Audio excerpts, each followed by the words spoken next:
We're going to be in Joshua primarily today, Joshua chapter 9. Now, this is as the people of Israel crossed the river Jordan and they entered into the promised land. They began then the conquest that was intended to secure Palestine for them as their homeland.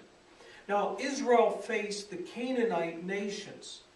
Some of those Canaanite nations even formed an alliance to oppose Israel as they entered into the very promised land. In Joshua 9, verse 1, it says, "Now when all the kings west of the Jordan heard about these things," that is, Israel coming into the promised land and all those things that God had done for them, when the kings had heard about these things, the kings in the hill country, in the western foothills, and all along the entire Mediterranean sea coast as far as Lebanon, that is the kings of the Hittites, the Amorites, the Canaanites, the Perizzites, the Hivites, and the Jebusites, they came together to wage war against Joshua and against Israel.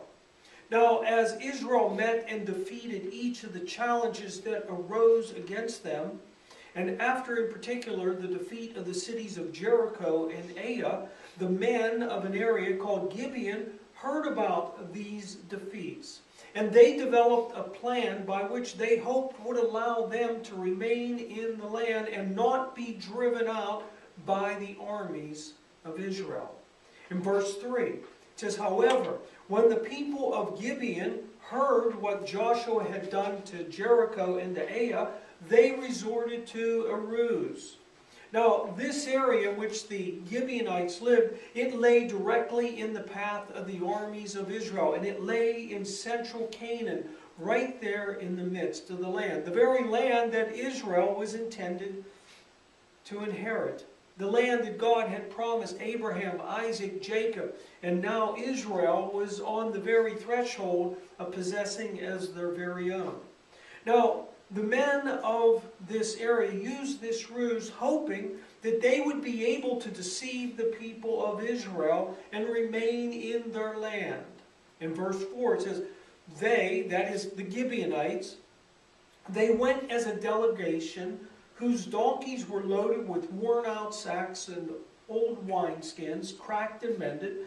They wore and patched sandals on their feet, and they wore old clothes. All the bread and all their food supply was dry and moldy. Then they went to Joshua at his camp at Gilgal, and they said to the Israelites, 'We have come a far distance from a distant country, and we have come to make a treaty with you.' Now Gibeon sends his delegation to Israel wearing old clothing with supplies that appeared to be dated. What they were doing and what they hoped to do was to create the impression and the appearance that they had come from a distant land, from a far country, and that they bore no threat to the people of Israel. Now this was done to induce Israel to enter into a binding treaty, and they did so under false pretenses, that Israel would then be bound to allow them to remain in the land that Israel was meant to inherit. That means that they would be there right in the midst of the promised land. And they tried to deceive Israel into allowing them to remain in their land. Now, at first, when they received this delegation from Gibeon, at first the men of Israel are a bit suspicious. And they put forth the idea that maybe the delegation is from near at hand and not from a distant country. In verse 7, the Israelites said to the Hivites, "But perhaps you live near us, so how can we make a treaty with you?" Remember, the Israelites were to drive out all and any of the pagan peoples from in the midst of the land. God had warned them not to allow the pagan peoples and their pagan worship and their idolatry to remain. So they begin to be a little bit suspicious, and they begin to say, "Wait a minute, maybe you aren't from a distant country, maybe you are from right here in the land." Now, to this inquiry, this suspicious inquiry to the Gibeonites, they become very subtle and deceptive. And they do so with the idea that Israel would then lower their guard. They reply in verse 8, "We are your servants. We are your servants. Now Joshua presses them for answers. And they, that is the Gibeonites, begin to give them a vague and distant answer. And it is done to draw Israel's attention away from the truth. They even add, that is the Gibeonites, that they have come because of the fame of the Lord your God. They say it's because of what we have heard about your God that we have come. We've come from a distant country. And he said that that is where they have heard about the great God. That's in verses 9 and 10. The Gibeonites present a story that their delegation was dispatched by the elders and everyone living in their country, and that they had come to establish diplomatic relationships with the people of Israel. Again, presenting the notion that they are no threat to Israel, saying, we are your servants. That is, we're no problem to you. We don't pose any threat to you. We're your servants. This is done to lower Israel's guard, to distract them. As evidence of their story, the Gibeonites present their moldy bread and cracked wineskins, which they claim was fresh and new the day they departed from their home country.